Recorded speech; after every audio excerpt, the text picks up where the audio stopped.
On. All right. Hello, everybody, and welcome to This Week in Space for the last week of 2024. And wow, it has been quite the roller coaster coming into the finish line of 2024. And so we're just going to unpack some of the transits that are going down this week. Welcome, everybody. Come on in, get yourself something warm and cozy to drink, find a nice place by the fire. We're just going to talk a little astrology, get you all prepped for what to expect. Um, oh my God, I love that I get to be your telenovela. I hope I'm your telenovela. Um, okay, so before we jump into the full throttle astrology, let's talk about some things that are coming up. And also, I would just want to wish everybody a very happy holiday season, whatever you're celebrating. Doesn't matter to me, but I think that this is a good time to hang out with other people, to celebrate, to watch lots of TV, to chill out really hard. I think that we live in a culture that glorifies grind culture. And I don't think that that's very helpful. And I think that one time a year is not enough to chill out. But, in the Northern Hemisphere, the days are very short. It is cold in a lot of places. It's gray. And I think taking time to hibernate and to follow the cycles of nature is really important. And, if you're feeling pressed to do a bunch of stuff that you don't want to do, just think about the ways that we can calm down, that we can develop safety, that we can also be in connection with each other and sort of cultivate the light within and the light in our communities, because I think that that is also a really important thing for this time of year. We just came off the solstice, which I partied hard for, and I'm still kind of paying the price.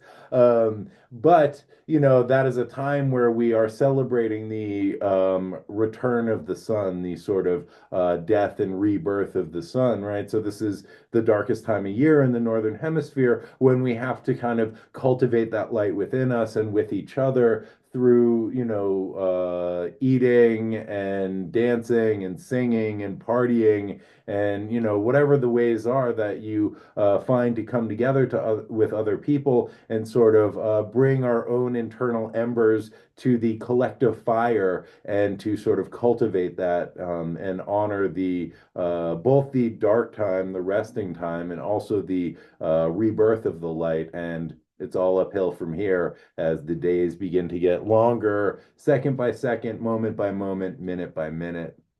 And yeah, so welcome on in and happy holidays, everybody. Nice to see you too, Gina Maria. Nice to see you, Emily. Hi, everybody. And so before we get into the astrology, just a couple of announcements of things that I got coming up. I'm going to be doing a deep dive into 2025 with Sam Reynolds and Lindsey Turner, both excellent astrologers. That's going to be an online event. I will put a link to that. There's a link in my bio on Instagram. I'll put a link in the show notes on YouTube. I'll also start posting about that in my stories. But if you thought 2024 was off the hook, oh, just you wait, because there's a bunch of stuff coming up in 2025. We have Uranus shifting signs, we have Neptune shifting signs, we have Saturn shifting signs. It's going to be wild. So we will give you a overview in about 2.5 hours, 2 hours of everything that you need to watch out for 2025 so you don't go in unprepared. And so that's coming up on January the 4th. And again, I'll put links to that in all the places where you can find them. It's going to be great. You'll also get a recording of it so that you can go back and check and just mark down all the things that we got right and be like, oh, damn. Oh, thank you, Gina Maria. And then also, I'm going to be co-teaching a class on the seven classical planets through myth, magic, and alchemy. That's with my partner, the brilliant and talented artist Marlena Seven Bremner, who's also an author, wrote a couple books on alchemy, and we're going to be going through each of the classical planets. 1 week at a time. So it's an 8 week class, 1 week per planet plus an integration class. And that'll be starting the 1st of March. And again, I'll start posting stuff about that and I'll put links to that in my stories. There's a link in my bio, and there will be a link to that in the show notes on YouTube. All right. That is all the advertisements. Let's get into the astrology. I'm going to start with tomorrow, Tuesday, December the 24th. We have Jupiter, who is retrograde in Gemini, squaring Saturn in Pisces. This is going down at 14 degrees and 1 arc minute of those mutable signs. And so this is the second Saturn Jupiter square. The first one was on August 19th of this year, 24, at 17 degrees of Gemini and Pisces. And so this is the opening square from the Jupiter Saturn conjunction, which occurred at 0 degrees of Aquarius, which happened way back when, December the 21st of 2021, which feels like a lifetime ago. And then we will get a third and the final square between Jupiter and Saturn on June 15th of 2025. So since August, we've sort of been in this relationship, this tense relationship between Jupiter and Saturn. And this is going to continue to kind of bubble and grind against each other all the way until, summer of 25. And the third square will occur in new signs. It'll happen at 1 degree of Aries, where Saturn will be, and Jupiter will be exalted at 1 degree of Cancer, and Saturn will be in its fall. So there's going to be a shift in the energies of this relationship. So squares are a place of friction, right? And friction creates change, right? Things are rubbing against each other. This is a tense aspect where these planets are at cross purposes, or these archetypes are at cross purposes. Crossed purposes, excuse me. And this is sort of the opening moment of challenge in the synodic cycle and the relationship between these two planets. This new relationship began, like I said, on December the 21st of 2021, when Saturn and Jupiter came in to form this conjunction at 0 degrees of Aquarius, which began a new 200-year cycle of the Jupiter-Saturn conjunctions occurring in air signs. And so for 200 years, these planets will make conjunctions in a certain element. We are coming out of an Earth sign period where Jupiter and Saturn were conjunct in Earth signs, and over that past 200 years, that was during the Industrial Revolution, the rise of capitalism, emphasis on energy and wealth being extracted from the Earth.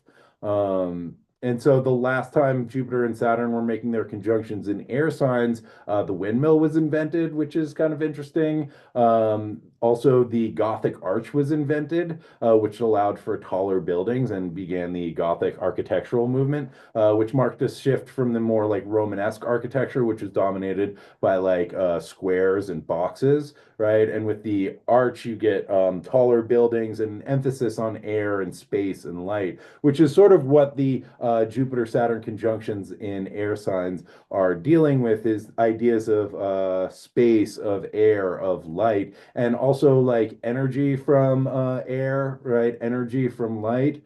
And so there's like a shift that is occurring, right? And this is a 200-year cycle, and we are just at the very beginning of it. And like right now, we are at the opening square from that conjunction, from that seeding moment, right? And so space and light might be characteristics of this Saturn Jupiter's relationship in air signs. And also, this is like the very, very, very, very beginning of it. Right. And so, we're thinking about kind of massive cycles of time here, at least from a human perspective. And so their conjunction occurred, like I was saying, at 0 degrees of Aquarius, which coincidentally is where Pluto is currently posted up. Right. So that Pluto is kind of reactivating this point, right? And this is also a point where Jupiter and Saturn made that contact, and now they're coming into this tension point. And not to dwell on this too long, but the 0 degree point in Aquarius is in the first decan, which is the first 10 degrees. And Austin Coppock talks about this decan as he says, it is a face of exclusion and intentional exile. Right. So, Aquarius is very much about like what's on the inside and what's on the outside, right? So like what gets excluded and also the things that are like, I don't want to participate in this. I want to walk away from this. T. Susan Chang talks about it as a place of winners and losers, right? And so again, it is very much about who's on the inside and who's on the outside. And in the story of Jupiter and Saturn, or Zeus and Kronos, as they're known in the Greek, right, this is a struggle for supremacy. Saturn was or Kronos was the, king of the world, right? The king of the Titans until Zeus overthrew him, right? And throws him into Tartarus, throws him into exile, right? So this is like who's on the top of the pyramid versus like who's on the outside, right? And who's sort of trying to gain power, and the fear of the people on top of, losing their power, and that the same thing that they have done to others will be done to them. And so I think that is sort of activated or encoded in this first degree of Aquarius, right? And the first degree of any sign is a little like fraud, is a little tense because it's sort of like arriving at your first day of school and you're like, I don't really know what to do here, right? That moment of coming into something totally new where you don't know anyone, you don't know the territory, it's unexpected, and like these feelings of like how am I gonna show up here, what am I gonna do, am I gonna fit in, is it gonna work, right? So anyway, right, that seed was planted at that 0 degree point, and now these planets have moved along in the past 3 years, and now we have this opening square, this point of challenge and conflict, where these two energies find themselves at cross purposes, right? So with the conjunction, there's this like blending and seeding, and now there is this tension about what is the best way to carry out that intention that was planted here, right? Jupiter, right, sort of expands and operates on faith and good fortune. Saturn is limiting and restricting and constricting. Um, and so, like, Saturn sort of like compresses some of the ease that Jupiter brings. Jupiter's sort of MO is to bring stability through coherence. It's making meaning out of things, creating like an overarching narrative. It helps to put the pieces together and to see the big picture. However, Jupiter's in detriment in Gemini at the moment. And so it doesn't have the same ability to make sense of all the information that it's awash in, right? And so Saturn is limiting and restricting where Jupiter likes to look on the bright side and to make sense of things, right? So Saturn brings this sort of like doom and gloom approach, like it's never going to work, right? Which might make it difficult for us to envision other ways that the story could unfold.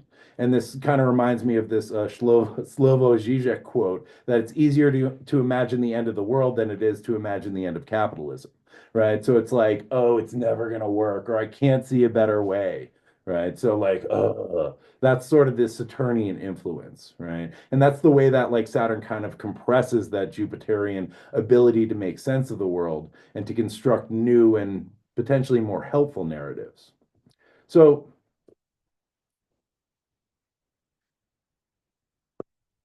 one of the ways I think about Jupiter, who is a philosopher, right? Is it's like Jupiter is like sitting at the bar or at the coffee shop, just talking to all their friends about their philosophy of how the world should be, right? This is amazing, and that should be like this, and if I was doing things, I would do it this way, blah blah blah blah blah, right? You all know that person. Maybe you've been that person. I've definitely been that person before.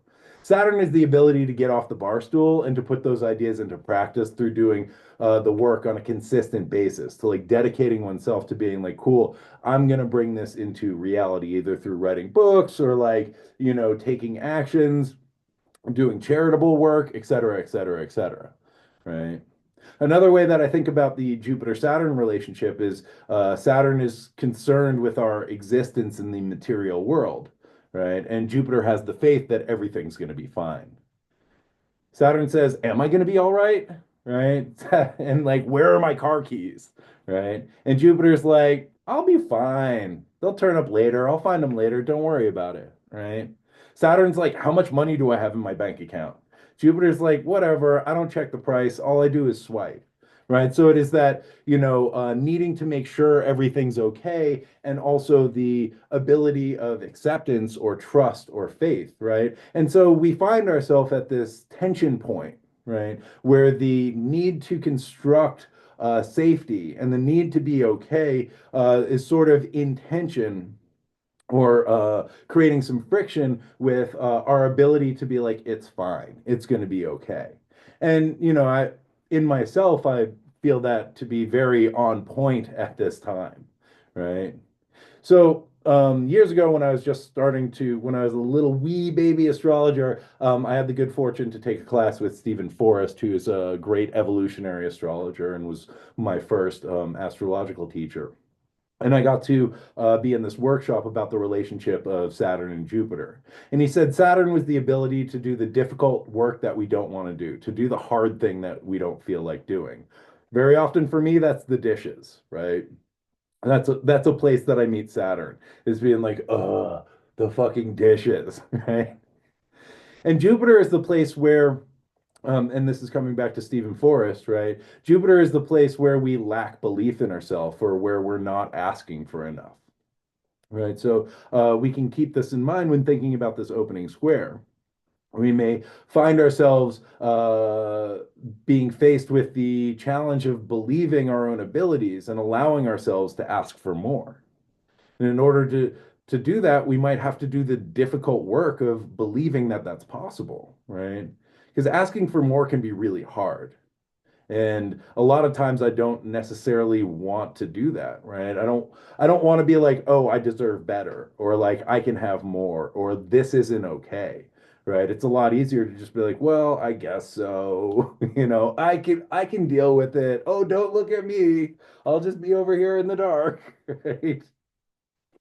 Because believing in myself and believing that like I'm okay, and also that I could do better is really difficult, right? I'm always like, oh, I want to do better, but like actually believing that I can have that can be really challenging, right? And so we can think about Jupiter as a planet that is willing to bestow our blessings on us, right? And Saturn is the container that allows us to hold that Jupiterian good fortune. And so in this square, right, we can think about this relationship. And so without a strong container, we can't hold the wisdom or good luck or good fortune that Jupiter has to offer. We can be like, oh, I want so much more. But if we don't have a container that can hold it, and that container might be our own belief in ourselves, or our ability to be like, yes, I could have that, right? Or if we're like, I want to make more money, but we keep, blowing our money on scratchers, or, things that are not good for us, then like having more money is not necessarily going to be of a benefit. It might just increase our bad habits because we have more access to them, right? And so we can think about what the right size container is for us to bring in to offer to Jupiter to receive the blessings that they have to offer. And with this opening square, we might need to do some work to adjust this container and to think about what could that look like? What might that be? What is the right container for me to hold the thing that I am striving for? And so in this period, right, and again, we are in the middle of this relationship between Saturn and Jupiter, and the middle of this opening square, which has been going on since August and will continue on until June of next year, right? And so as we sit in the middle of this kind of friction and this tension, we can think back to 2021, to December of 2021, and think about the things that were set in motion since then. Think about the work that you have done over the past 3 years, all the things that you have built, the things that you've put your energy towards, the things that you have put your faith in. This is the container that you are constructing to hold your life for the next 20 years, which is how long it will be until Jupiter and Saturn conjunct again. And in some ways for the next 200 years, right? Which is how long they will be conjunct in earth signs. And you can also, or sorry, in air signs. And we can also think about for the next 800 years, which is how long, or maybe more than that, right? About 1,000 years, for how long it will take them to come back again. Right. And so, I think it's important with these like larger cycles of time, not to just think about my lifetime, but lifetimes and generationally, which is, I think, an ethic or a way of conceptualizing time that has been lost, right? To think about, the choices and the intention and the container and the structure that I'm developing to hold me for 20 years, for 200 years, for 800 years. Now, think about what might need to be adjusted or shifted, right, to better expand, right, or concretize this container that we are developing, right? And we can consider where we're afraid of doing the difficult work and also where we might not be asking for enough, right? Where do we need more dedication or discipline? And where can we like ease up and just allow the process and have faith in ourselves and in the world to carry us along? And so, kind of my personal relationship to this is in 2021, around that time, I was applying to grad school. And then during the opening square, I'm like completing grad school, right? Which is an accomplishment that is a Saturnian like mountain that I have climbed, or a structure that I have built, or a container that I have constructed. And now I'm like, I straight up don't know what to do with this, right? And there's a feeling of like, I hate this stupid container. I want to just drop it on the ground and run away, right? And that's like part of my nature. And also like the difficult work for me to do that I don't want to do is being like, cool, I built this thing and now I'm going to hold it and like fill it with what comes next. And also the difficult work is being like, I don't know what that's going to look like and I have to be okay with that. Right. And being able to trust the process and have faith that because I built it, they will come, whoever they are, or whatever that means. And so that's just my personal relationship to this Jupiter Saturn cycle, right? And I'm imagining that everybody out there has their own relationship to what they've been cultivating and developing since 2021. And we are sort of like in the middle of this. We are kind of in the bug soup, right? As my friend Bunny likes to say, in the kind of imaginal cell process of being like, I don't know what this is gonna be, but I'm on a path, and like the difficult thing for me to do is to keep walking on it, and also I need to have faith that it's gonna bring me where I need to go. Which brings us to Thursday, December the 26th, our next transit of the week. So not only do we have the Saturn square Jupiter, but we also have Mercury opposing Jupiter, which makes this all a T square. And T squares are an opposition with a square, right? So it makes this sort of challenging, tense point, right? All of this friction, all of this tension happening in space, just just in time for y'all to go see your families for the holidays, right? Which is like, I mean, you can't write this stuff. So we have Mercury in Sagittarius opposing Jupiter retrograde in Gemini at 13 degrees and 47 minutes. Again, mutable signs, right? So this is a mutable T square. Immutable signs are letting go of what was. They're sort of like deconstructing so that something new can come along, right? If we think about them in the sort of seasonal zodiac, right? It is the end of one season. Sagittarius marks the end of fall and the entrance into winter, right? Where then we have Capricorn, which is the season that we're in now, which is the cardinal earth sign of winter. So this is like initiating winter, right? Whereas Sagittarius is the kind of moving from the fall season into the winter season, right? The days get shorter and shorter and shorter, and then we get to Capricorn, and it's like, okay, cool, the bottom, right? The solstice, and now it's the long Capricornian climb up the mountain, right? As we increase in light. And so this opposition between Mercury and Jupiter is the third and final opposition in this sort of relationship that they are having, right? So these planets are in what's called mutual reception. Jupiter is in Gemini, which is a sign ruled by Mercury. Mercury is in Sagittarius, a sign ruled by Jupiter, and neither of them are happy there, right? Um, like Mercury's over at Jupiter's house, and it's like, I don't like it here, right? All of your books are boring. And Jupiter's in Mercury's house, and it's like, all you have is like magazines and like TVs everywhere, and like, I hate it, right? Give me like, Where's the Nietzsche, right? Where is the, Hegel, right? Where is the classical music? And it's all just like techno and YouTube.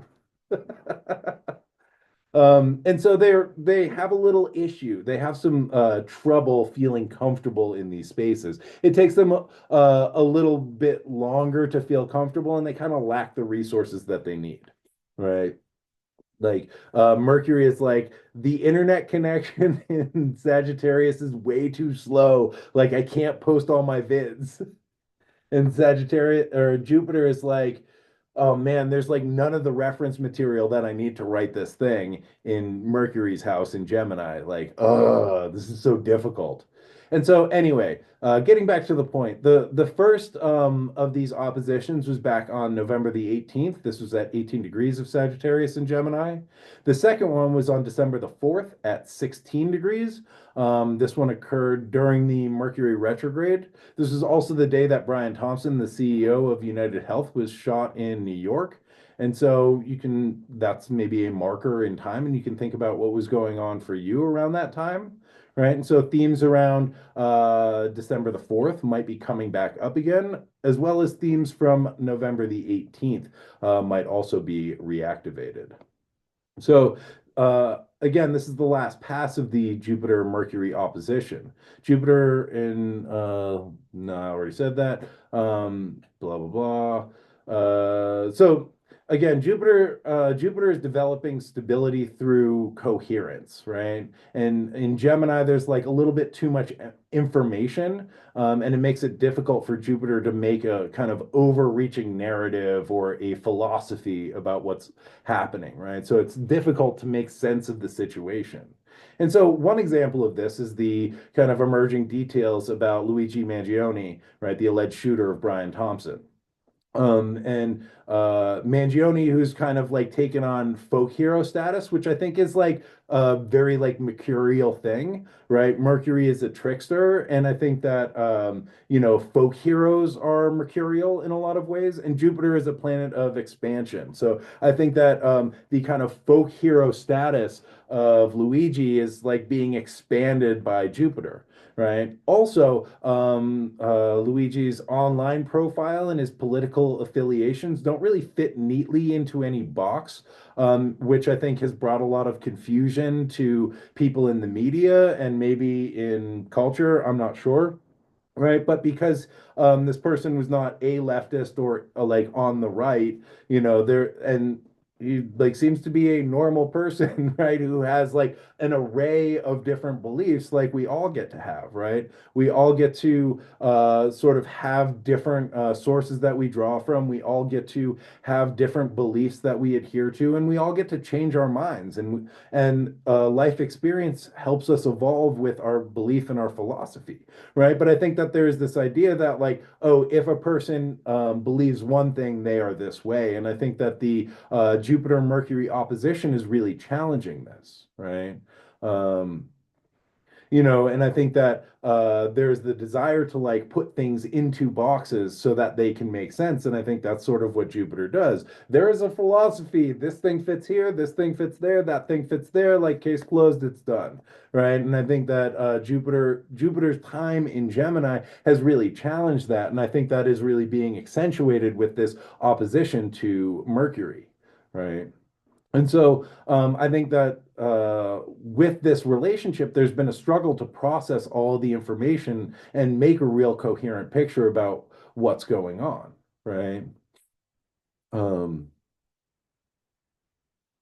Yeah, and I think that it's making it difficult to get a very clear understanding and to make things make sense. And like that can be okay, right? Things are messy and they are nuanced and they are more complicated than the like binaries such as right and wrong or like this and that or left and right that we want to put them into.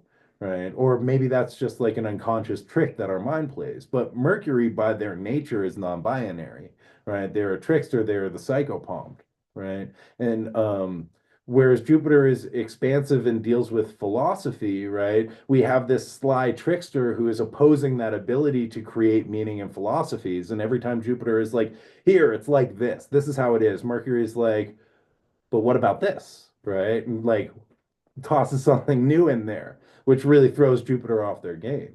Right. So with this opposition, we also get like really big ideas and lots of talk and lots of chatter and bits of data and pieces of information. Right. And Jupiter's job is to sort of corral all that into making some meaningful structure about the way things are or how we want them to be or how they should be. But every time we try and do this, some more information comes to light, which means we either have to abandon what we just thought or we have to double down on the meaning that we constructed, really hold on tight to it, right?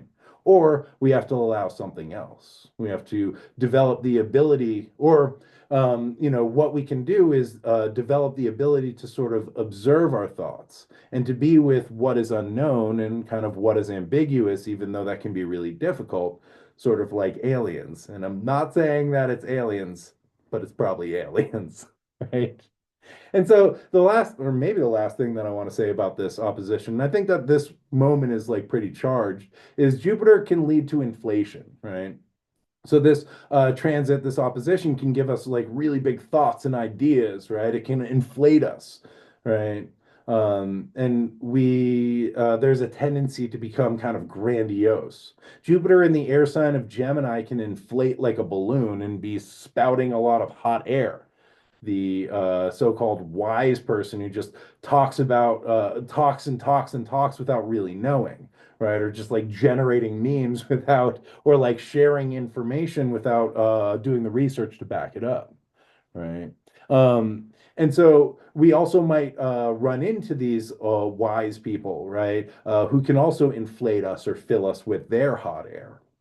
Um, in an opposition, there's like we occupy one planet and outsource another one, right? Or we toggle back and forth. So we may find ourselves in the mercurial role, like asking a lot of questions, being like, but why, but why, but why? Or we might find ourselves in a Jupiterian role where we're like, this is how it is. Let me tell you what, right?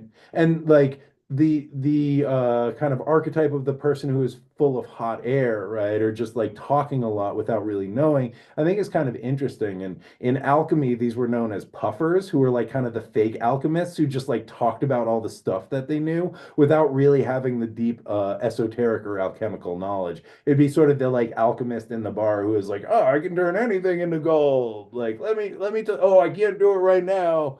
All right. And so just being aware of that and being aware of what we're taking in, right?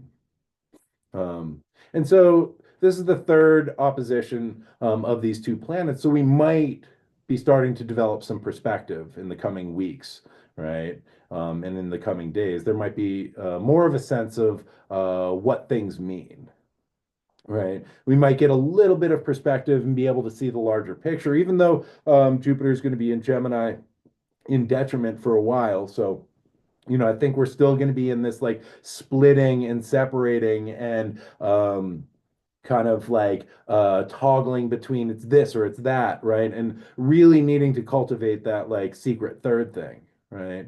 And I think that this is still like, even though we might be getting a sense of the bigger picture, this is still a time for observation, right? And although we might be able to develop some meaning for ourselves about what's going on, I think that I think that we'll be able to begin to develop a little bit of meaning for ourselves about what's going on, and things that began in November might start falling into place. But again, I think that this is mostly like observation time and noticing like where we are pulled and the ways that we can stay in alignment and really like cultivating what our philosophy and our values are, right? And allowing that to shift and change as new information comes to light. Which brings us to Friday, December the 27th, when Mercury in Sagittarius squares or perfects their square to Saturn in Pisces. This is happening at 14 degrees and 11 minutes. So again, we are in this mutable T square all week, right? That has been building for a while. And so just sort of being in this tension, right? And allowing ourselves to be in this tension without like melting down. And again, like all of this tension creates friction and friction creates change, right? So allowing things to unfold and really like thinking about what is the change that I would like to see here, right? And some of that we have control over and some of it we don't. Um, So the Saturn square to Mercury can help us to pay attention to details. However, it can also lead us to thinking heavy thoughts and to rumination or like focusing or ruminating on details like, oh my God, did you see how that person just looked at me? Like, what do you think that means? Oh no, is there something wrong with me? Right? And just like fixating on that. That is definitely like a Saturnian thing to do. Um, with the Jupiter opposition to Mercury, we might have like a big Jupiterian idea of like, this is the thing. And then with the square Saturn's like, yeah, but how's that going to actually work? And then Mercury is like, oh God, like, how is it going to work? Oh my God, it's never going to work. Right? And so this can lead us to fixating on details and thoughts, right? Saturn is also kind of depressing, right? Saturn is not fun to have at parties. He's alone, he's old, he's a curmudgeon, right? He's like, you're like, hey, Saturn, how's it going? And he's like, you're all gonna die. And you're like, okay, thanks. I'm gonna go talk to somebody else, right? And so like it can bring in these like heavy, depressing thoughts. It's heavy and slow, and we might find our thoughts kind of bending in that way, right? Especially around the holidays, which can bring up a lot of feelings of loneliness or feelings of guilt, right? And so remember that Saturn is about responsibility and to think about how do we take responsibility for ourselves? How do we ask for what we need? Right? And how do we take responsibility for our thoughts and actions and the impact that these things have on ourselves and on other people, right? And also the sort of impact that our words have, right? Saturn deals with reality, and with the square, it's asking us to show up in respect to reality. So how do we keep it real with ourselves while recognizing the reality of the situations that we're in? Right. So, for example, if you're going home for the holidays, there may be a family dynamic that is bigger than you. I know in my family there is, right?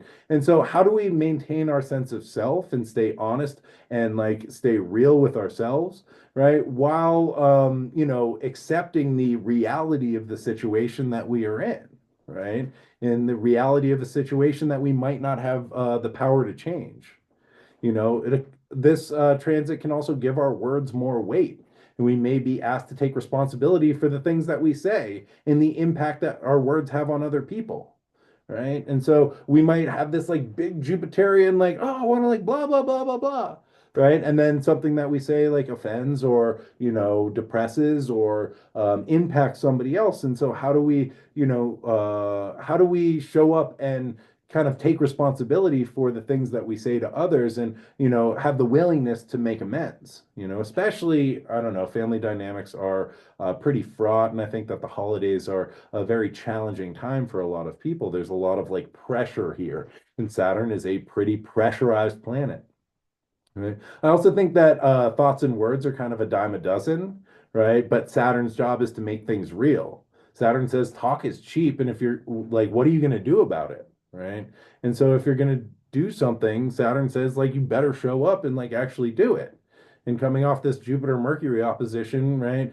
We might be like thinking about espousing our big ideas and philosophies about how everything should be. But one thing to consider is like if we have dreams and plans and big ideas, we also might not gain anything by telling others. Right. Most of the time, other people can only say, yeah, that's a great idea. You should do that, which, like, you probably already know, and you're just looking for validation from somebody else. Or they might be like, no, that's a terrible idea and totally like deflate it, right? And steal your thunder. So either way, there's not much benefit to going around telling but everybody what you think. So to really consider, Saturn in relationship with Mercury is about editing. So how do I edit what I'm gonna say, right? And like what is really important. In therapy, there's this acronym, wait, why am I talking right now? Right? Or like, yeah, why am I talking? To like think about that, right? If you're in a dynamic, especially like a charge dynamic, to be like, why am I talking? Like, what am I contributing? What am I saying? Instead of just being like blah blah blah blah blah, which is the Jupiter Mercury way. But the Mercury Saturn way is to like really think and consider and to deliver something that is refined, right? Um, and so that Let me just check my notes. The last thing that I want to say is with the Jupiter opposition, again, we need to watch out for the grandiosity, but with the square to Saturn, we need to be aware of rigid thinking and narrow-mindedness. So watch out if you find yourself being like, it has to be this way, right? We want to allow the possibility of what it can be to expand while staying connected to what's real and what's actually possible. And Mercury, as the psychopomp and the messenger, really helps us to navigate the space between Saturn and Jupiter, right? To find a way of integrating their gifts and their thoughts integrating their gifts even through this challenging time. Right. And so, coming back to where I started, this idea of Saturn helping us to do the difficult work that we want to do, and Jupiter being the hope and faith that we can see it through. And Mercury is able to sort of connect both of these, right? It's in relationship, and Mercury's main job is as a messenger, right? So being able to transmit the messages between the part of us that's like, oh man, this is really difficult and I don't want to do it, and the part of us that's like, oh, it's going to be fine, right? And if we find ourselves sort of toggling back and forth, or the friction point, Mercury is the psychopomp, the one who sort of integrates these things together. And again, coming back to the example that I used earlier of being like, where are my keys? And being like, oh, it's fine. I'll find them later. I don't need them in this moment, right? And we might find ourselves toggling back and forth between the like, oh, is it going to be okay? Like, oh, it'll be all right. The tension, right? The contraction and the expansion of it's fine, right? Let me just be here. Let me be in acceptance of this moment. And I think Mercury really helps us to sort of hold both of those things, right? Or at least to like move back and forth between them. So if you find yourself like too tense, you can call on Mercury to help connect you to that expansion and that relaxation and that release. If you find yourself getting a little lazy, right, and a little too laissez-faire, Mercury might help to connect you with the part that can allow you to do the work to help support you as you move forward. All right. So, coming up to the last transit that I'm going to talk about this week, Saturday, December the 28th, we have Venus in Aquarius squaring Uranus in Taurus at 23 degrees and 44 arc minutes. So, this is a fixed square. Different than the mutable square. Again, the mutable signs are changing from one thing and preparing for the next. Whereas the fixed signs are like really holding on. They're like, oh, I got a good thing going here. Never going to let it go. Right. Never going to give you up. Never going to let you go. Right. So Venus deals with relationships, aesthetics, values. Uranus is the idealized vision of how things are supposed to be, right? It is the planet after Saturn, right? Saturn, the limit of the visible world, right? Saturn is the furthest planet that we can see with the naked eye. Uranus is the planet that comes after that, right? So it sort of breaks this paradigm of our 3D reality, right? And it's not bound by the Saturnian structures of mortal existence. It's related to Oranos, who is the sky god that exists like in the sky realm, in the imaginal realm, far away from the earth and our, day-to-day physical realities, which are governed by Kronos, right? Saturn. Right?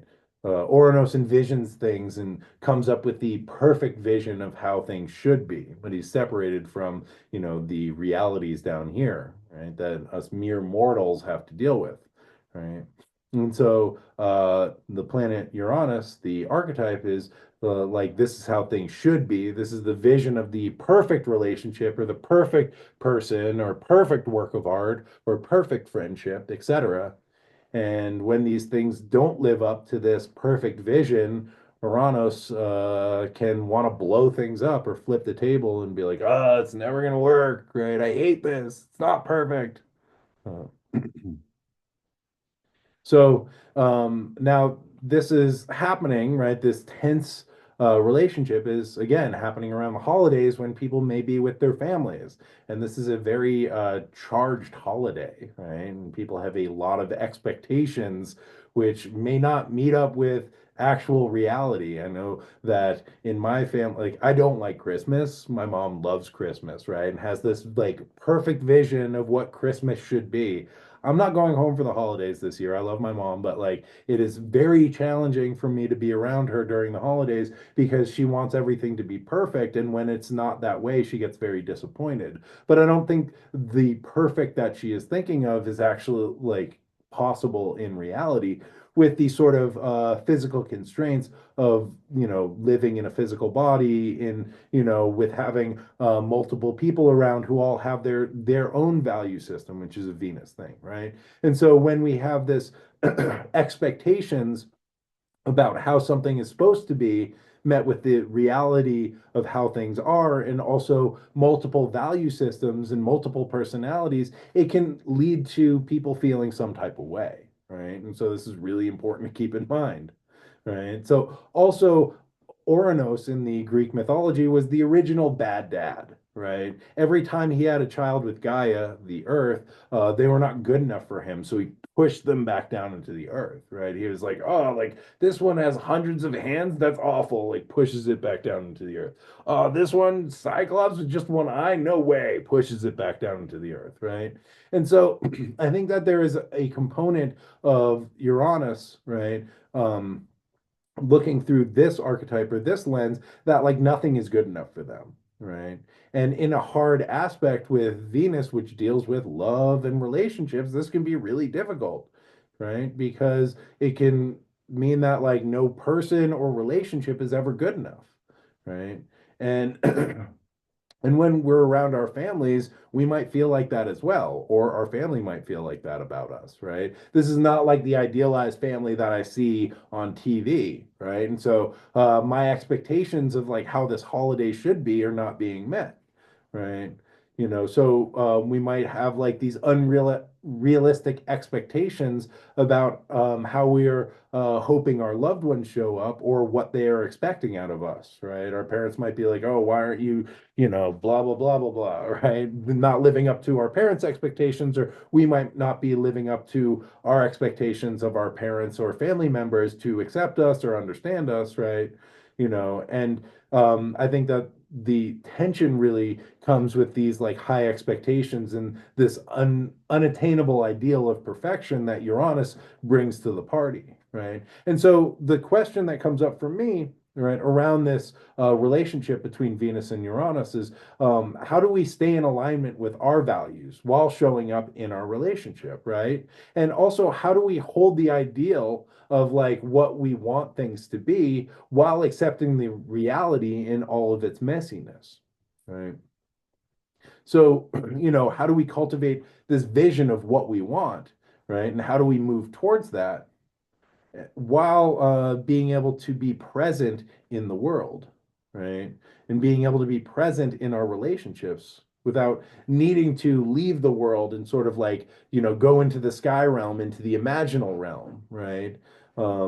We need to be present here, right? And to probably like be in this friction, right, between our ideals and our values because that friction creates change, right? And so instead of being like, oh my God, this isn't living up to what I want and just blowing it up, right? How do we sit with the like, okay, this is not exactly what I want. So how do I like do the hard work to like talk to people about how can we make a change, right? Or how do I create boundaries to create separation so that I can honor my value system, right? And maybe have to like let go of some of the ideal of how I think this thing is supposed to be, right? How do we notice what it actually is? And like bringing that into relationship of our Venusian values, right? Of this is like what is right for me, this is what I want and what I don't want, right? But it's not always going to be everything that I want 100% of the time, which I think is what Uranus wants and strives for. It's like it's got to be this best perfect thing, and if not, it sucks, right? And I have to like blow it up and like find the next thing that is going to live up to that expectation. And so in this way, it can be like this grass is always greener and nothing is ever good enough, right? And so it's also maybe about coming into alignment with what is really happening here, what is actually like functioning in reality instead of living in that idealized imagination, always bringing that back to our value system of knowing like this is what's right for me and what is wrong what is not right for me, and like maybe needing to adjust and shift values and ideals a little bit so that we can participate a little bit better in our consensus reality. So that's all I got for y'all. Thanks for tuning in. That is your week in space for pretty much the last week of 2024. Woo! It has been quite a ride. I think I've been doing this for about a year, which is exciting and weird. And I'd just like to thank everybody for tuning in and checking this out. And I hope that this is helpful to everybody out there, or at least to one of you. If it's helpful to one of you, I'll probably keep doing it. But if you like it, I don't know, like and subscribe to, I think that's what you do. Share it with other people. I don't know. And keep tuning in. I'll just keep doing it as long as you keep tuning in. Thanks for being here. And thanks for the thanks in the chat and the hearts. I really appreciate you all. Another announcement that I just thought of is yeah, I do a sometimes weekly radio show called the Melee Report, which is basically this with more talk, less rock. And because of the holidays, things are a little slow, but I will be coming out with my solstice slash Christmas slash Saturn squaring Jupiter edition sometime this week. And yeah, so stay tuned for that. That's on SoundCloud. You can find that. I think my profile is Camp Wizard Camp on SoundCloud. I'll put a something in the show notes for the YouTube, and I'll put something in my stories on the Instagram so you can check that out. I have to say, I am a hater of Christmas music. Christmas is not my jam. However, I have spent the year finding Christmas music that I like because I'm like really trying to, I like to expand my horizons. And so if there's something that I don't really like, I kind of lean into it and try and find something good about it. I think that is the Sagittarian Jupiterian quality in me. And so I have found a like pretty good collection of Christmas music that I'm pretty excited to play. So if you're interested in knowing what my favorite Christmas songs are, be sure to tune in to the upcoming Melee report. That'll probably be out. I don't know. I'll put it out on Christmas or something like that. Other than that, yeah, I'm teaching a class and doing a talk on 2025. I said that at the beginning. Again, I'll put links to that in the stuff and things, and there's always things in the bio. And yeah, that is all the astro weather that is fit to print. So thanks for tuning in. I wish you all a great holiday. And okay, hold on. I'm gonna screenshot that so I can make sure that I play that. Thank you so much. I don't even know. I don't even know what that is, but thank you. Thank you. Somebody put in the chat that I better play this song, and I have to like do the research, and I'll probably play that. All right, thank you. Anyway, yeah, I will see you all in, I think, next year, or I don't know when. I'll see you all next week, whatever time that is. I hope that you have a wonderful holiday season. And yeah, just do what feels good. And I don't know, have fun out there. I appreciate y'all, and I will see you next time. Same wizard time, same wizard channel. And until then, my friends, may the force be with you. Bye now.